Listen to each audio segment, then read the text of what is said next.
Muy bien, bienvenidos a todos a estas nuevas jornadas de UNIPE Virtual de invierno 2023 en el área de Historia. Hoy nos va a hablar Juan Caferata, que es licenciado, profesor y licenciado en Historia por la Universidad de Buenos Aires, profesor actualmente acá en la Universidad Pedagógica Nacional en problemas de Historia Antigua Clásica. Juan es especialista en el mundo clásico, en el mundo romano claramente, en particular en la violencia durante el último siglo de la República. Y la conferencia que nos va a decir hoy, la leo de acá, se titula Violencia política en la antigua Roma, el último siglo de la República, así que sin más, le paso la palabra a él. Bueno, muchas gracias, Adrián. Primero que nada, gracias a la universidad, ¿no?, por permitirme participar de este ciclo de charlas. Gracias a Adrián Viale, ¿no?, por haberme invitado y haber logrado que yo participe también. Y bueno, gracias a ustedes por estar escuchándome. Espero que les sea ameno, que les sea interesante. Y nada, bueno, sin más, arranco. Violencia política en la República Tardía Romana no es un tema en el que intento especializarme. Mi tesis de licenciatura versaba sobre ese tema. Los trabajos que he escrito también giran alrededor de ese tema. Y bueno, es lo que voy a tratar de presentar someramente aquí en esta charla, siempre de forma medio superficial, ¿no?, más descriptiva, tratando de hacer algunas actualizaciones historiográficas, y bueno, también planteando algunas líneas de interés que mantengo con los que me gustaría seguir profundizando en este tema. En principio, algo que se puede decir es que la violencia, ¿no?, la violencia política es algo que ha estado presente en todas las sociedades en la historia humana, una gran mayoría, y siempre ha sido un problema la regulación de estas formas de violencia, ¿no? Algo que siempre me interesa cuando yo afronto las fuentes escritas que utilizo para trabajar, es la actualidad de muchas cosas que veo ahí escritas, por ejemplo, nociones como la idea de estado de emergencia, ¿no?, estado de sitio, que son conceptos modernos, pero sin duda son a veces aplicados por historiadores a este periodo en el que yo me ocupo. O la idea de violencia discursiva, o si uno ve, por ejemplo, los discursos políticos de Argentina hoy en día, hablando de temas como la defensa de la libertad o en contra de los tiranos, etcétera, automáticamente yo me retrotraigo a Cicerón, que es un autor muy importante en este tema del que les voy a hablar. Pero sin duda hay ciertas diferencias claras entre lo que podría ser la violencia en la República Romana y lo que es hoy en día, ¿no? Una de las cuestiones centrales en las que se centra la historiografía es en la cuestión de que en la República Romana no existía un órgano que mantenía el orden público, por así decirlo, alguna especie de cuerpo policial o algo similar que se encargara de mantener el orden público. Existían ciertos magistrados que podían tener algún tipo de función similar. El tema es que sabemos muy poco de ellos y no tenemos noticia realmente de un cuerpo propiamente dicho que se encargara de estas situaciones. Pero otra cosa más importante a la hora, una diferencia más importante a la hora de pensar la violencia en la República Romana, es esta cuestión de la aceptación a nivel ético o moral que se podía tener de la violencia en ciertas circunstancias por parte de un ciudadano romano, ¿no? Nada que ver con lo que es quizás la violencia hoy en día, que tiene una carga claramente más peyorativa, más negativa, ¿no? La violencia es siempre el que esgrime el otro, nunca el que esgrime uno propio. La violencia es algo no deseable para la vida sociedad, etcétera, etcétera. Sin embargo, vamos a ver que hay ciertos momentos en la República Romana en que la violencia no solo era aceptada o normalizada, sino incluso promovida. No voy a mencionar algunos de estos aspectos hasta zaristas que muestran cómo la violencia se hacía presente a nivel casi cotidiano, ¿no?, en lo que era la sociabilidad de la Roma republicana. Y uno de los más claros quizás podría ser en el ámbito militar, ¿no?, la esfera militar, en lo que muchas veces Roma ha sido definida como una especie de estado guerrero, ¿no?, una especie de estado con un ethos militarista gigantesco, y era en esta esfera donde se podía ver claramente el uso de violencia en determinadas situaciones. No solo la violencia obvia que se podía tener contra un enemigo foráneo, ¿no?, el enemigo exterior, sino la violencia al interior del ejército, por así decirlo, a los propios soldados romanos. Y eso es muy interesante porque, para los que no saben, el hecho de ser ciudadano durante la República Romana implicaba primero una serie de obligaciones, por ejemplo el servicio militar era uno, pero también una serie de derechos. Y uno de estos derechos, que estaba impreso como central dentro de lo que eran inherentes a la ciudadanía, era la noción de inviolabilidad física, ¿no?, la noción de que el ciudadano tenía que estar salvaguardado de lo que podía ser la coerción por parte de cualquier magistrado, ¿no? Este es el derecho más conocido como el de provocatio, Y es algo que claramente en un ámbito militar no se veía muy contemplado, ¿no? Flagelaciones, ejecuciones, diezmos, etcétera, eran todas situaciones en las que esta inviolabilidad física de un ciudadano no se veía respetada. Otro lugar, pero ya en el ámbito civil, en el que se puede ver una normalización de la violencia es la violencia contra los esclavos, ¿no? La Roma, a medida que se va constituyendo el imperio, se transforma cada vez más en un sistema esclavista. Hay múltiples debates al respecto en los que no me voy a meter, pero sin duda es un elemento de normalización de la violencia muy grande, ¿no? Vos, un ciudadano romano que desde joven veía violencia cotidianamente ejercida o coerción sobre una persona, ¿no? Estamos de acuerdo que los esclavos eran vistos como commodities, cosas, hay diferentes definiciones según los autores, pero siempre está esa contradicción dentro de las sociedades esclavistas en lo que es en tratar como cosa algo que era una persona. En ese sentido, normalización de la violencia era algo claramente visible en lo que era la coerción a estas personas que eran esclavas. Y otro aspecto en el que se ve esta normalización de la violencia, más a sentido del espectáculo, es algo que ha calado bastante hondo en lo que es la sociedad moderna, ¿no? Nos ha interesado mucho, que es el tema de los juegos de la arena, ¿no? Los juegos gladiatorios, ¿no? Ya habrán visto las películas, series, libros, etc. Y esto era literalmente un espectáculo que era muchas veces mortal, que servía para lo que era el entretenimiento de la platea ciudadana. En ese sentido era otra forma en que la violencia se metía, por así decirlo, dentro de las formas de cultura, ¿no? De lo que era la cultura republicana romana. Y por último, otra forma de esta forma general, que estoy hablando de violencia en general, ¿no? Todavía no de violencia política, otra forma en que se puede ver esta violencia ejercida al interior de la República era dentro de los propios códigos legales, ¿no? Y esto es más interesante, porque ya estamos hablando de una violencia que se podía dirigir a los propios ciudadanos. ¿Y en qué situaciones se podía utilizar esta violencia hacia un ciudadano? Y bueno, lo que sería la defensa en la situación de autodefensa, ¿no? Existía cierto axioma, por así decirlo, en la República Romana, que era el de Vim vi repelere licet, que básicamente la traducción es lícito repeler la violencia con violencia. Y en ese sentido, ya dentro del primer código legal conocido que tenemos, así decirlo, de la República Romana, como eran las leyes de las 12 tablas, ya que versaban del mediado del siglo V a.C., ya se planteaba la posibilidad de ejercer violencia sobre otros ciudadanos siempre y cuando este otro personaje atacara a uno o a su propia propiedad. Y esto es muy interesante porque se nota a nivel conceptual esta normalización de la violencia, ¿no? Uno, cuando quiere estudiar la violencia en la República Romana, tiene que utilizar más que nada lo que son las fuentes escritas, ¿no? Y algo que ves, o sea, algo que uno se tiene que fijar es cómo se referían a la violencia los propios autores antiguos. Y uno de los conceptos que utilizaban, por ejemplo, era el de violentia, que es el más parecido a lo que es el concepto de violencia actual, que es la visión más nociva de violencia, ¿no? La violencia como algo negativo, la violencia como algo indeseable, la violencia como algo que hace el otro.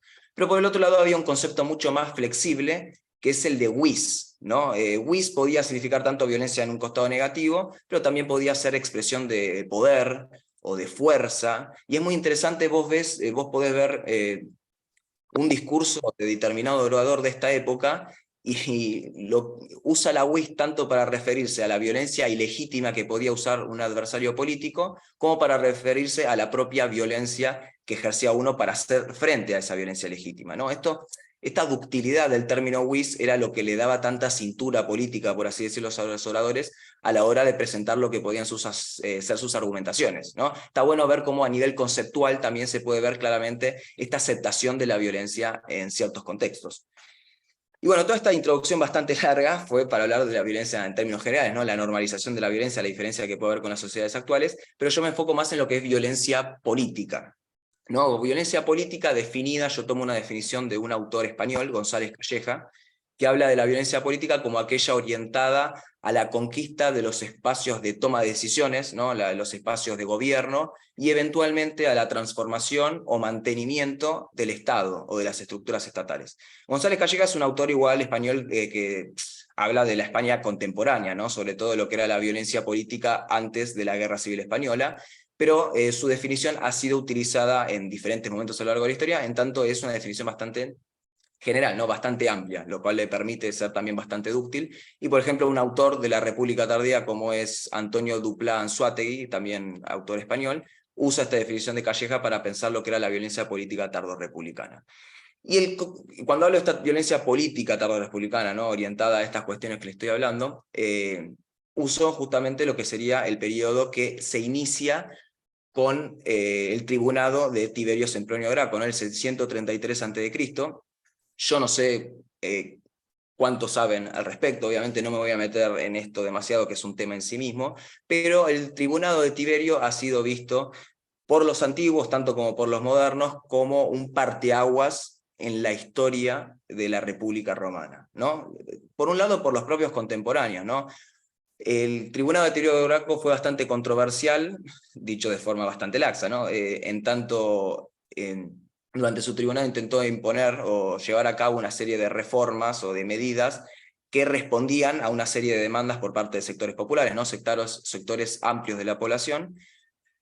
Por este lado ya era controversial, ¿no? Porque haciendo esto también iba en contra de lo que eran las prerrogativas senatoriales, ¿no? El Senado, que reunía supuestamente a los mejores de la sociedad republicana, tenía ciertas prerrogativas a las cuales Tiberio iba a tratar de pasar por encima. Esto ya era un punto controversial. Otro punto controversial fueron los modos con los que Tiberio Graco trató de llevar a cabo sus reformas, que llevaron a acusaciones de intento de tirano, ¿no? Se decía que este muchacho, Tiberio Graco, intentaba perpetuarse en el poder a partir de lo que era el apoyo popular que había logrado. Y tercer aspecto controversial del tribunado de Tiberio Graco fue su final, ¿no? El hombre termina siendo asesinado en una especie de batalla campal, y varios de sus seguidores serían asesinados también, y luego posteriormente otros ajusticiados, ¿no? Esto hace de este tribunado un momento bastante particular, y los propios antiguos lo veían como el comienzo de cierta decadencia de lo que era la sociedad romana, ¿no? Que la aparición de ciertos grupos llamados populares, ciertos políticos ambiciosos, oportunistas, que se valdrían, perdón, de su apoyo popular para ir escalando, por así decirlo, en esta escalera política, ¿no? Por el otro lado estarían los optimates, los mejores, por así decirlo, este sector más tradicional de las élites, que intentaría mantener cierto statu quo y un sistema republicano que, según ellos, anteriormente les había sido muy beneficioso, pero también había sido signado por la concordia, ¿no? Lo veían como un sistema muy armónico con ellos al frente. Y dentro de este conflicto, claramente habría llevado esta división, como estoy diciendo, entre optimates y populares, que yo estoy siendo muy laxo, obviamente, en esta división. Es otro tema que ha tomado siglos de debate historiográfico. Habría llevado a un crecimiento, una radicalización de la violencia, por así decirlo. Y lo curioso no, pero lo interesante es que esta periodización ha sido retomada muchas veces por la historiografía moderna, ¿no? Muchos autores, ya abandonada la idea de que la caída de la República fue un hito, o que fue una cuestión acontecimental, una cuestión revolucionaria, etc., ya empezaron a observar la idea de una crisis paulatina de la República más de 100 años antes de su caída efectiva, ¿no? Y sitúan en el tribunado de Tiberio Graco un punto central. ¿Por qué? Porque ante esta situación lo que observarían es una ruptura en el seno de la clase dirigente, ¿no? Y esto habría llevado a un crecimiento de la conflictividad política que vendría a superar lo que eran los cauces tradicionales, ¿no? Los cauces tradicionales que durante la República Media habían logrado mantener la conflictividad política bajo ciertos límites, por así decirlo, ¿no? Siempre sin hacer peligrar el sistema.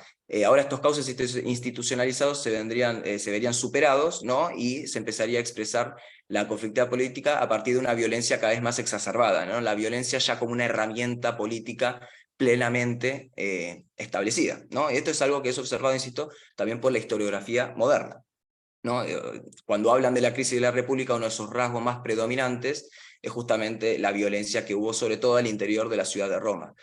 Sin embargo, hay diferentes formas en las que la historiografía ha tomado esta violencia política, ¿no? Tradicionalmente se ha enfocado mucho en lo que es la división al interior de la élite, la violencia intraélite y la violencia llevada a cabo, por así decirlo, capitaneada por ciertos personajes políticos puntuales, ¿no? Los que muchos conocemos ya por cuestión de cultura general, no sé, César, Pompeyo, Sila, bueno, los mismos Graco, etcétera, etcétera. Y en ese sentido, la gente, por así decirlo, de los sectores populares, dicho como los sectores más amplios de la población, ¿no? Tampoco me quiero meter en categorías demasiado complicadas, estos personajes son un poco, no dejados de lado, pero son vistos más como fuerzas de choque, muchas veces, ¿no?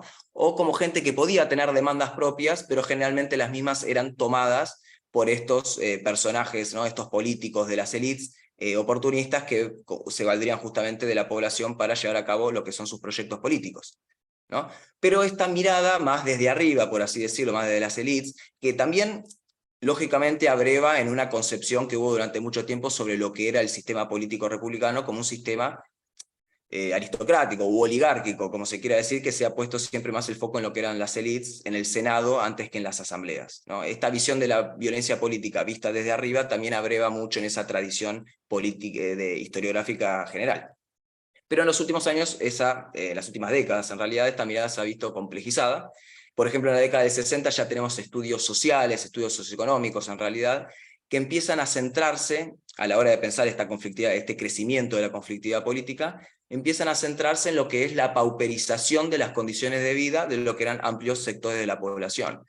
Hay muchos rasgos de estos nuevos estudios, no me voy a meter en todos, pero se habla de un crecimiento del imperio, un crecimiento, una transformación de las formas económicas, ¿no? La caída del pequeño campesino, la paulatina creación de la gran propiedad, la mudanza de los campesinos a la ciudad de Roma, lo cual también transformaría a Roma nuevamente en un centro político muy convulso, por así decirlo, con el aumento de población, y diversos aspectos por el estilo. Pero lo que más me interesa de esta nueva oleada, por así decirlo, historiográfica, es que ha empezado a considerar lo que era la violencia desde abajo, ¿no?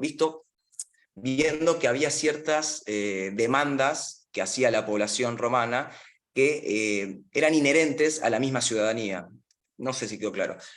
El ciudadano romano era considerado de tener ciertos derechos inherentes, o ellos consideraban tener ciertos derechos inherentes que se veían caídos, por así decirlo, o atacados durante este periodo que estoy hablando. Entonces, lo que se observa es que muchas muestras de violencia tendrían un aspecto más espontáneo, más vinculado a lo que era el accionar de las masas en general, que intentaban mejorar sus condiciones de vida. Algunos ejemplos pueden ser algunos levantamientos que se dan pidiendo que se entregue grano en la ciudad. Otros son levantamientos que se hacen pidiendo que se reduzcan los alquileres en la ciudad de Roma. También puede haber también para la creación de colonias, las entregas de tierras, etc. Pero lo que observan, lo que me importa a mí, es este cambio de perspectiva, ¿no? Desde abajo, de lo que es estos grupos más amplios, trayendo lo que eran demandas propias y de forma espontánea, no capitaneada por nadie. No hay duda de que estos grupos luego siempre sus demandas eran tomadas por un político particular, ¿no? Por uno de estos personajes de élite que estamos hablando, como ya dijimos, Julio Clodio, podía ser César, etcétera, etcétera. Pero lo importante en esta nueva perspectiva es que igual estos grupos, a partir de sus demandas, de sus reclamos, de sus levantamientos espontáneos, habrían habrían configurado lo que eran los programas políticos a discutir, ¿no? Programa político capaz suena un poco errado, ¿no? Porque no había ese nivel de compromiso quizás con respecto a un programa propiamente dicho, pero sí que estos levantamientos lo que hicieron fue dotar a los políticos de elementos discursivos, de reclamos, de herramientas a la hora de realizar sus pugnas políticas, ¿no? Y a mí me interesa mucho cómo es esta nueva visión de la violencia política desde abajo. Ahora voy a igual más tarde, sobre el final, plantear qué línea me gustaría seguir por este lado. Antes quiero hacer una especie de tipología, ¿no? Porque mi idea es mostrar cómo era más o menos la violencia política en esta época. Es un poco complicado hacer una tipología, ¿no? Claramente, porque es muy extenso. Yo me especializo en realidad, o en lo que más me he enfocado, es en ciertas formas de violencia urbana, pequeñas, no reguladas, y no me meto tanto en los grandes conflictos político-militares como podrían ser las guerras civiles, ¿no? Las luchas en el campo de batalla, o las proscripciones, u otros ejemplos, sino que yo me enfoco en esos momentos de violencia endémica que se van dando en la ciudad de Roma, sobre todo luego del tribunado de Tiberio Graco, como ya dije en un comienzo. Y en este sentido es capaz útil pensar en espacios, ¿no? En qué espacios se daba este tipo de violencia, y algo que se nota mucho en las fuentes es que la violencia de tipo político se desarrollaba en lo que eran los espacios asamblearios, ¿no? En los comicios en los que se votaba la elección de un determinado magistrado, por ejemplo. Bueno, un ejemplo de esto es la propia muerte de Tiberio Graco, ¿no? Tiberio Graco muere en el medio de una batalla, por así decirlo, en un día en el que se estaban celebrando comicios para elegir los nuevos tribunos de la plebe, ¿no? Cargo que él tenía y que estaba deseando ser reelecto, algo que no se permitía según el sistema clásico romano. Otro contexto podía ser el de los comicios legislativos, ¿no? Cuando se iba a votar determinadas leyes, pasaba muchas veces que ciertos grupos intimidaban a los votantes, incluso podían llegar a atacar los votantes, y se habla mucho de luchas antes de los comicios por el control del espacio, ¿no? El control del espacio donde se iba a votar para poder así controlar básicamente lo que iban a ser las votaciones. También se habla mucho, por ejemplo, de hechos de violencia como la ruptura de los pontes. Los pontes eran como las pasarelas por las cuales desfilaban los votantes para ir a dejar su voto, ¿no? Se supone que estas pasarelas servían para que la gente no se viera atacado o influenciado por gente exterior. La ruptura de los pontes era una forma bastante simbólica y efectiva a la hora de expresar la violencia en estos contextos.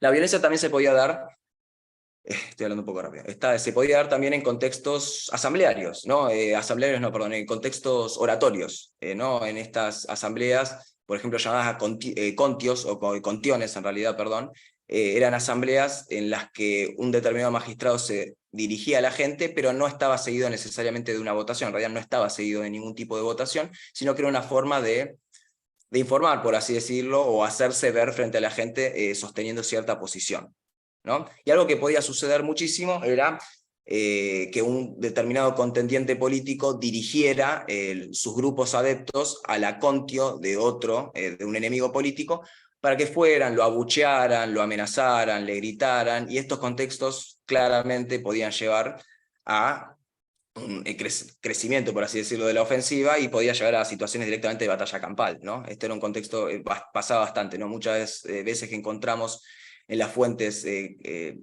comentarios sobre ataques propiamente dichos se dan en estos contextos oratorios. Y la idea de la oratoria también me permite hablar de otro tipo de violencia que se da en este momento, que es la violencia de tipo discursiva, ¿no? Que no es menor, en realidad es central, ¿no? Cuando hablamos de cierta normalización de la violencia como herramienta política, el discurso tiene un papel central, ¿no? Los oradores directamente podían azuzar a sus partidarios contra un determinado contendiente político. Un maestro en lograr esto era el propio Cicerón, ¿no? Cicerón, bueno, para los que conocen, es un personaje central del periodo que yo estudio, es de quien sacamos gran parte de las fuentes con las que vemos este periodo, y Cicerón, político, orador, un gran orador, justamente era un maestro de la invectiva. La invectiva era este género que apuntaba justamente a la demonización, ¿no?, de un determinado personaje, generalmente un rival político. Y lo que hacía muchas veces Cicerón en sus discursos era deshumanizar a sus enemigos, no solo deshumanizar, sino sacar su carácter ciudadano. ¿Se entiende lo que estoy diciendo? Al sacar su carácter ciudadano, lo que hacía era negarle los derechos que tenían todos los ciudadanos romanos y hacerlo, obviamente, plausible de ser atacado por otro, ¿no? La invectiva en ese sentido cumplía un rol esencial a la hora de lo que era la diseminación de la violencia física, ¿sí? Y esto lleva al aspecto quizás más radical de violencia que se podía dar en esta época. Estoy hablando, insisto, de esta violencia a menor escala, ¿no? El aspecto más radical serían en realidad las guerras civiles quizás, pero yo me refiero a lo que es el asesinato político, ¿no? El asesinato de un determinado personaje en tanto enemigo político, por así decirlo.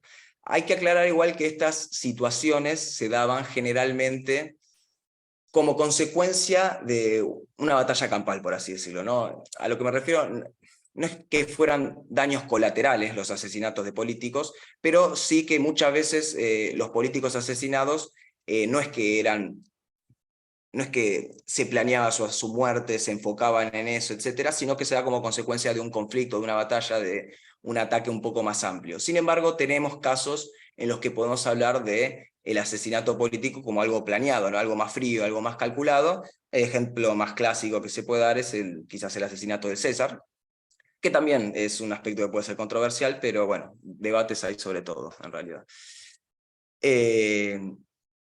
¿Y qué pasa, no? Estoy tratando de plantear una imagen de cómo era este último siglo republicano. Estamos hablando de una violencia generalizada, algunos de carácter más espontáneo venido de abajo, otra más fría y calculada venida desde arriba, los contextos en los que se daba, y también quiero hablar un poco de las respuestas que se dio a esta situación, porque algo muy curioso, curioso, no interesante, es que los propios contemporáneos en sus escritos dan cuenta de que eran conscientes de la situación, se dedicaron a teorizar sobre la violencia, a pensar la violencia y a explicarla. Uno de ellos, en realidad el más importante, es el propio Cicerón. Y esto llevó también a una serie de respuestas de tipo institucional, ¿no? Por ejemplo, leyes. Se empezaron a llevar a cabo diferentes tipos de legislaciones orientadas a regular la violencia, ¿no? Tenemos leyes contra el envenenamiento, leyes contra el uso de bandas armadas, leyes contra el parricidio, etcétera. Esos ya son de violencia más general, pero también tenemos las llamadas leyes de Hui, ¿no? Las leyes contra la violencia, que eran literalmente ya leyes contra el uso de la violencia como herramienta política, ¿no? Estas leyes, ¿a qué apuntaban? Primero, concebían la violencia política como un crimen en sí mismo, ¿no? Traían por primera vez a la escena judicial la violencia política como algo que tenía que ser punible, ¿no? Eso ya es algo importante a nivel de lo que era legislativo. Por otro lado, lo que hacía era plantear este tipo de crímenes, los de violencia política, que eran, cuando se acusaba a alguien de Hui, en todos los contextos que estaba hablando, ¿no? Violencia contra un magistrado, etc. Pero bueno, lo que hacían era plantear que este tipo de violencia, este tipo de crimen, era un crimen contra rem publicam. ¿Qué significa esto? Que básicamente era un crimen en detrimento de la República. En ese sentido, un crimen este tipo de ataques adquirían un carácter más público y ya no se permitía la argumentación pro-república. ¿Cuál era la argumentación pro-república? Básicamente era la que se utilizaba para justificar ciertas acciones diciendo que era en beneficio de la gente, en beneficio de la República que se realizaban ciertas acciones. Este recurso que era muy utilizado por los abogados, por así decirlo, entonces se veía bastante disminuido. En ese sentido, la legislación de Hui fue bastante importante. Y por último, lo que hacía era agilizar los procesos judiciales. ¿Por qué? Porque creaba un tribunal permanente dedicado a juzgar este tipo de crímenes e incluso podían juzgar en tiempos festivos, ¿no? Tiempos en los que la actividad pública estaba vedada en general, estos tribunales seguían funcionando, ¿no? Esto se muestra todo, lo importante de estas leyes es que muestran una intención por regular la violencia, esta violencia de la que estamos hablando. Pero hay otro dispositivo que me interesa más en este periodo que se crea para controlar un poco la violencia, para hacer frente, es una especie de contraviolencia más institucionalizada, que es el llamado Senatum Consultum Ultimum, ¿no? Voy a explicar un poco qué es. Senatum Consultum hace referencia justamente a los Senado Consultos, ¿no? Que los decretos senatoriales, que ya hay que aclarar de movida, para los que no saben, no eran como leyes, no tenían una fuerza legal, por así decirlo, pero básicamente eran una toma de posición del Senado con respecto a cierto tema, ¿no? Pero en una sociedad en la romana, donde el poder político de estas élites de las que estamos hablando, en el que Senado era uno de los principales centros de decisión política, es discutible por historiografía qué tan grande era el poder del Senado en comparación a las asambleas, o no, es un debate eterno, pero lo importante es que igual, aunque no tuviera carácter de ley, estos Senado consultos tenían una potencia gigantesca, ¿no? Generalmente sus consejos, sus decretos eran seguidos por parte de los magistrados, ¿no? En tanto, sabían que estaban siguiendo un poco lo que era la opinión del Senado. Perdón, sí. El Senado, pero este era un tipo de Senado Consultum, el Senado Consulto distinto, ¿no? El Senatum Consultum Ultimum, que fue un dispositivo que, insisto, se creó en esta época, que fue muy controversial, ¿no? Tanto para los antiguos como hoy en día para la historiografía moderna. No se ponen de acuerdo en qué era este Senatum Consultum Ultimum. Lo primero que hay que decir es que aparece con ese nombre muy pocas veces en nuestras fuentes, es casi una categoría historiográfica más moderna, Senatum Consultum Ultimum. Aparece a veces, pero no tanto. Lo que sí aparece, y son diferentes situaciones en las que podemos rastrear el uso de este dispositivo, que las situaciones en las que se utilizaba este dispositivo, el Senatum Consultum Ultimum, eran lo que se conocía como escenarios críticos de política interna, ¿no? Ante lo que era una situación que se veía como anárquica, crítica, peligrosa para el mantenimiento de la República, el Senado hacía un llamamiento a los magistrados, generalmente cónsules, a que defendieran la República sin importar los medios, ¿no? Como dije, no era una ley. En ese sentido, no tenía una regulación clara de cuándo era utilizado, de cuánto alcance tenía, ni nada por el estilo, lo cual obviamente le da una flexibilidad gigantesca. Y a la hora de estudiar el Senatum Consultum Ultimum, siempre hay que verlo en relación con su contexto, ¿no? Con un contexto determinado, a qué estaba haciendo frente, etcétera, etcétera. Sin embargo, algo que han observado algunos historiadores, por ejemplo Duplat, de quien ya hablé, es que se va dando una evolución del Senatum Consultum Ultimum, de una herramienta como senatorial para hacer frente a lo que se veía como una situación crítica, pasa a ser una herramienta preventiva, ¿no? A partir sobre todo del uso del Senatum Consultum Ultimum en el 63, por parte de Cicerón. Estoy siendo un poco desordenado, pero el Senatum Consultum Ultimum se usó en diferentes momentos a lo largo de la República. Un uso muy importante fue cuando Cicerón fue cónsul en el 63 a.C., y este Senado Consulto fue utilizado justamente para hacer frente a lo que se veía como el movimiento catilinario. Quizás algunos saben de qué estoy hablando, ¿no? Con lo que se conoce como la crisis catilinaria. Pero lo importante es que a partir de este momento, muchas veces el Senatum Consultum Ultimum tendría un carácter preventivo. Y no hay que aclarar que esto claramente le da mayor flexibilidad al Senatum Consultum Ultimum, porque ya no era en respuesta a algo que se estaba utilizando, sino que se usaba previamente, ante lo que se veía como un escenario potencialmente crítico, ¿no? Y esto ya plantea la posibilidad de usar un Senatum Consultum Ultimum y básicamente bancarlo discursivamente posteriormente, ¿no? Pelearse después, por así decirlo. Y algo que también es importante remarcar, que me estaba olvidando del Senatum Consultum Ultimum, es que casi siempre que lo hemos visto utilizado, era utilizado por parte del Senado, obviamente, contra lo que era un político popularis, ¿no? Estos políticos que seguían generalmente ciertas demandas de tipo popular y solían atacar muchas veces las prerrogativas senatoriales. Es por eso que algunos autores modernos han visto el Senatum Consultum Ultimum lisa y llanamente como una herramienta represiva, ¿no? Un dispositivo represivo, una herramienta política que utilizaban los sectores, como dije, más tradicionales de la élite para hacer frente a estos nuevos oponentes políticos. Pero esto no quiero que se piense el Senatum Consultum Ultimum como algo más o menos todopoderoso ni nada por el estilo, porque como dije, era un mecanismo que era muy controversial dentro de los mismos tiempos tardorrepublicanos, ¿no? Era objeto de debate el uso de este dispositivo. Sobre todo por parte, obviamente, de los políticos populares, ¿no? ¿Por qué? Porque ¿qué hacía el Senatum Consultum Ultimum? Lo que hacía este llamamiento a defender la República por cualquier medio posible, básicamente permitía el uso de la coerción en situaciones que antes hubiera sido inimaginable, por ejemplo, en situaciones en las que no se estaba respetando el derecho de inviolabilidad, ¿no? Este derecho de provocatio que tenía el ciudadano romano. ¿Qué estoy tratando de decir esto? El Senatum Consultum Ultimum se podía hacer básicamente para coercionar ciudadanos, ¿no? Siempre en un escenario supuestamente crítico. ¿Se entiende entonces la complejidad de esta herramienta, ¿no? Y lo controversial que era esta herramienta, ¿no? Y lo importante que fue como herramienta política por parte de los optimates? Sin embargo, como dijera, estaba sometida a debate, y vemos que no era gratis usar este tipo de medidas. Por ejemplo, la primera vez que tenemos un Senatum Consultum Ultimum es ya con el tribunado de Gallo Graco, el hermano de Tiberio Graco, ¿se acuerdan que habíamos hablado? Otro hermano que a fines de la década del 120 hizo otra serie de intentos de reforma, y bueno, también llevaría a un costado, ¿no? un camino radical que llevaría a el accionar por parte de estos sectores más tradicionales de las élites, el llamamiento a un primer Senatum Consultum Ultimum y al asesinato de Gallo Graco nuevamente en un contexto medio de batalla campal. Y lo curioso es que la persona que llevó a cabo este Senatum Consultum Ultimum, que llevó a la muerte de Gallo, luego sería enjuiciado, básicamente por no respetar los derechos ciudadanos de un ciudadano romano, ¿no? El asesinato de un ciudadano romano sin juicio.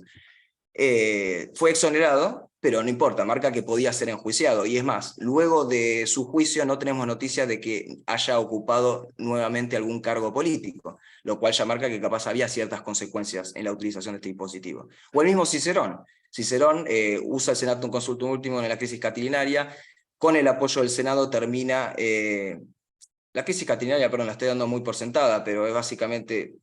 También es una cuestión muy discutida, pero un intento de rebelión o golpe de Estado, como quieran decirle, por parte de ciertos grupos liderados por Catilina, un político también de carácter levemente popularis. Cicerón era el cónsul, es quien descubre el levantamiento, ¿no? Todo este plan que estaban llevando a cabo, y bueno, llevaría toda esta situación al enjuiciamiento de algunos seguidores de Catilina y su ejecución sin juicio. Insisto, en la República Romana, algo que no aclaré, las penas capitales, por así decirlo, eran dadas por el pueblo, ¿no? En asamblea de comicios centuriados, generalmente, bueno, muchas veces. Sin embargo, esto no fue tenido en cuenta por Cicerón, y ¿qué terminamos viendo? Que 5 años después de su consulado y la crisis catilinaria, el hombre se tiene que partir al exilio, justamente por nuevas legislaciones que apuntaban contra todos aquellos que hubieran actuado sobre una persona, la persona física de un ciudadano sin juicio previo, ¿no? Esto lo que estoy tratando de mostrar es que, si bien era un dispositivo que parece bastante poderoso, bastante radical, y que podía ser una herramienta utilizada por los optimates de forma muy útil para hacer frente a sus enemigos, no era algo que salía gratis, ¿sí? Con esto, lo que intenté más o menos fue plantear una imagen de cómo, espero que haya quedado más o menos claro, entiendo que fue un poco despelotado quizás, cómo podía expresarse de alguna forma la violencia política en este periodo tomado. Está lleno de ejemplos, está lleno de casos, cónsules, sí, insisto, está lleno.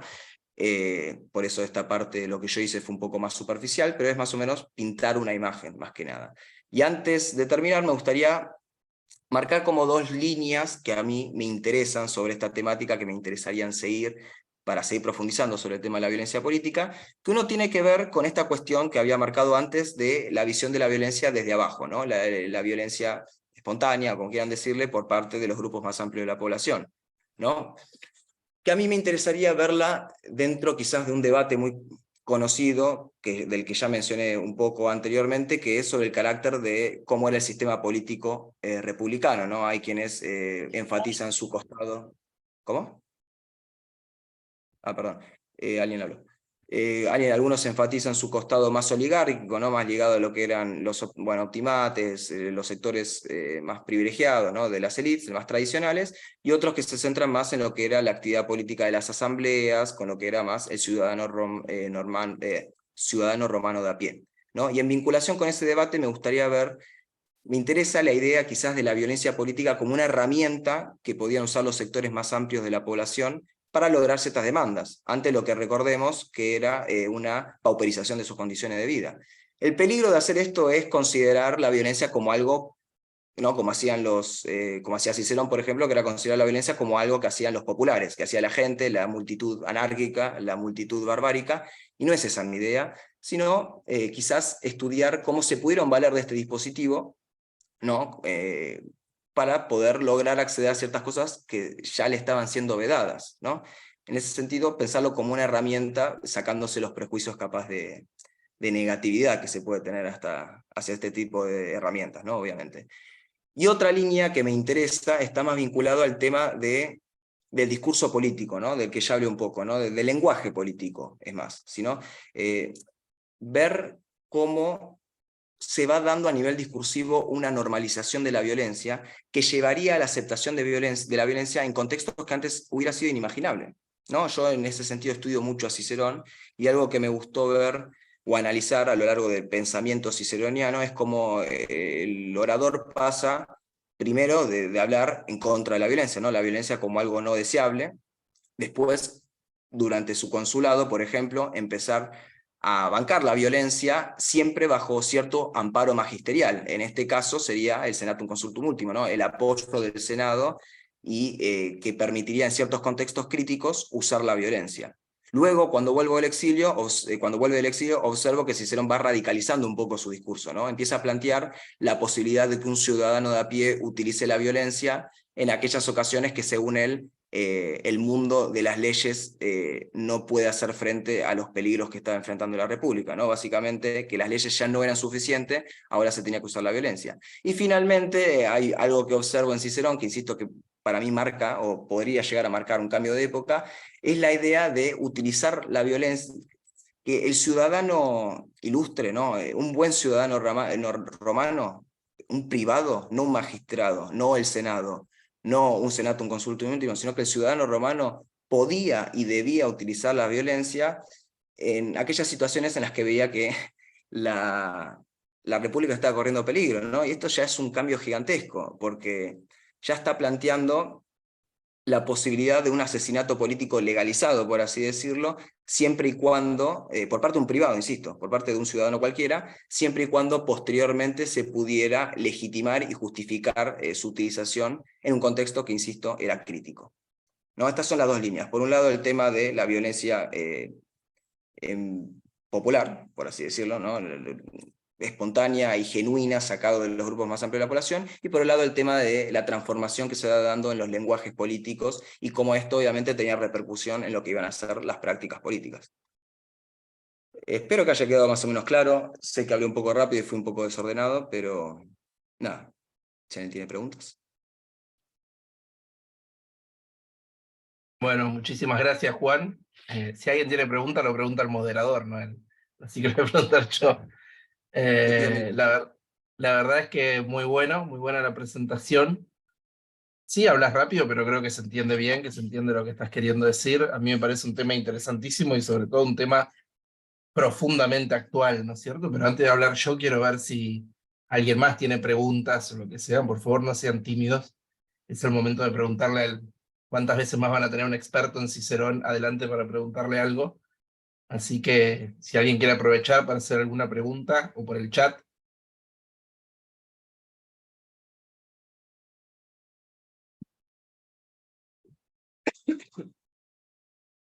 Nos tocó un grupo tímido, me parece.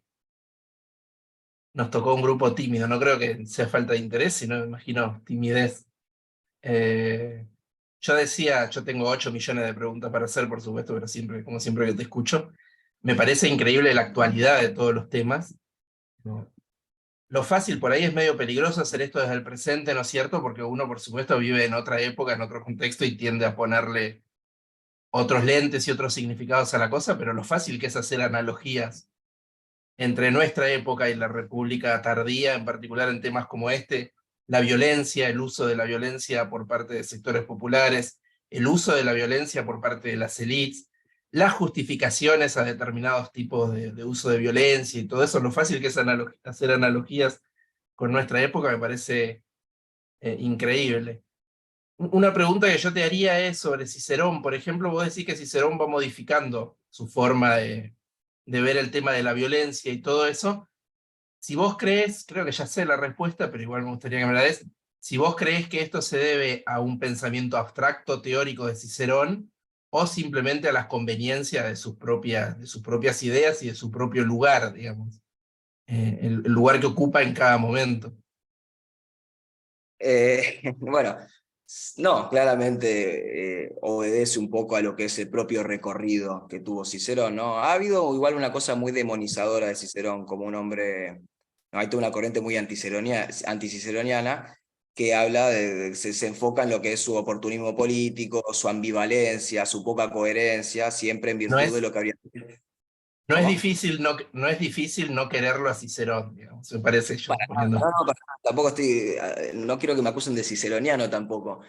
Pero sí, sin duda, se puede, como dije, capaz quise poner algunos de los hitos de su carrera política para mostrar cómo va cambiando su concepción, ¿no? Insisto, desde cierta mirada negativa, en el 63, cuando ya es cónsul y tiene que hacer frente a esta crisis, cierta radicalización, ¿no? Empieza a bancar la. No es que antes quizás no lo hiciera, pero acá directamente hizo uso de la violencia estatal, por así decirlo, o la violencia que le daba el apoyo del Senado y su propia magistratura para Hay, hacer frente. hay un abuso de Cicerón en ese contexto, ¿no? Hay un abuso del poder de acuerdo a lo que uno pensaría, más allá de cómo lo justifica él, ¿o no? Sin duda, sin duda. Bueno, es en tanto, insisto, era la herramienta del Senato Consultum Ultimum, como muchas cosas que pasaban en la República Romana, ¿no? Todo podía ser muy sometido a debate. Era que pasaba por enfrente un derecho inalienable, que era el ciudadano romano, que era de provocatio. Es un hombre que ejecutó a ciudadanos romanos sin juicio. Era algo que se rogaba al pueblo, la ejecución sumaria. Sumaria, no, perdón, la ejecución. Y Cicerón no lo tuvo en cuenta. Y después, cuando vuelve, él es exiliado. Y cuando vuelve al exilio llega una Roma que está controlada por su gran enemigo político que es Publio Clodio, que usa bandas armadas, etc. Hay otros personajes que empiezan a luchar por el control de las calles contra Publio Clodio, gente que sería su aliada política, y ahí se va dando una radicalización de su discurso. Y finalmente, el punto que, bueno, a mí me parece central, que es en el 52 a.C., que es cuando se da el asesinato de este Publio Clodio, ¿no? No hablé mucho de él, un político popularis, tribuno de la plebe, que fue candidato a diferentes magistraturas, que tenía mucha llegada a la gente en Roma, ¿no? A la plebe urbana sobre todo. Él es asesinado por un aliado político de Cicerón. Y en ese discurso, el Pro Milone, es donde vemos quizás un punto central en lo que es esta transformación del pensamiento ciceroniano, del discurso ciceroniano, no sabemos si del pensamiento, que es ya no importa únicamente tener este amparo magisterial, sino que está bien que Milón, que insisto, era un privado, haya asesinado a Clodio porque Clodio era una amenaza para la República, ¿no? Y ya en ese punto que le llegaba tan hondamente, ¿no? Porque estamos hablando de un aliado suyo que asesinó a su principal enemigo político, en ese momento es donde mejor declara quizás esta radicalización absoluta, por así decirlo, de su pensamiento. Después se va a ver más clara quizás en su tratado de Óficis, que es uno que hace en el 44 a.C., que ahí ya plantea directamente la noción del tiranicidio, ¿no? La legitimidad de matar a ciertos personajes que aspiran a ser tiranos. Que bueno, la noción de tirano también tiene, la palabra tirano, una actualidad tremenda, ¿no? Pero que eso es, ya es por Julio César, digamos, en ese contexto. Bueno, claramente, sí, ahí ya estamos hablando de otro contexto, pero algo que encontré en otros autores y a mí me parece que es una línea coherente, es que ya en el 52 se puede ver cómo va llegando a esa idea del tiranicidio. El pro-Milón en ese sentido sería un punto central en la formación de su teoría del tiranicidio. Claro, digamos, él va cambiando de acuerdo a lo que él, a su posición política, digo, y a lo que le conviene, pero también hay una lógica detrás de eso, no es que un día dice una cosa, otro día dice otra. Eso a lo que yo apunto que hay una coherencia, totalmente. No es un tipo plenamente. Hay ambivalencia, sin duda, pero no necesariamente esa ambivalencia sea inconsistencia. Pero sí, sin duda, muchas veces sus cambios obedecen a su determinada situación política en determinado momento. Y después otra pregunta que a mí que se me ocurre es sobre el tema de la violencia y todo eso de los grupos populares, es que no, grupos populares lo digo de las clases bajas, de las clases bajas urbanas o lo que fuera, en relación con diversos temas, es que la mayoría de las fuentes, imagino que tenemos, son fuentes de la élite, ¿no? O sea, debe ser difícil reconstruir eso. Sí, totalmente. Es más, por eso hay muy poco al respecto. Es algo que me gustaría profundizar con la esperanza de que quizás se pueda encontrar algo más, pero cuando no es por nada que la teoría también oligárquica de la República Romana duró tanto tiempo ni nada por el estilo, porque las voces de los sectores populares generalmente o están silenciadas o si aparecen es en relación a un determinado actor político predominante. Pero algunos autores encontraron, y a mí me cerraron, ¿no? Que pueden encontrar ciertos momentos más de violencia, como yo uso mucho la palabra espontánea, ¿no? Pero que surgieron, por así decirlo, genuinamente, sin un liderazgo necesario. Insisto, luego estas situaciones, muchas veces, generalmente, estas demandas fueron tomadas por un determinado actor político, pero esto muestra cómo, no sé cómo decirlo, estas demandas tenían que ser tomadas, eran demandas que tenían que ser tenidas en cuenta y que surgían orgánicamente dentro de estos grupos.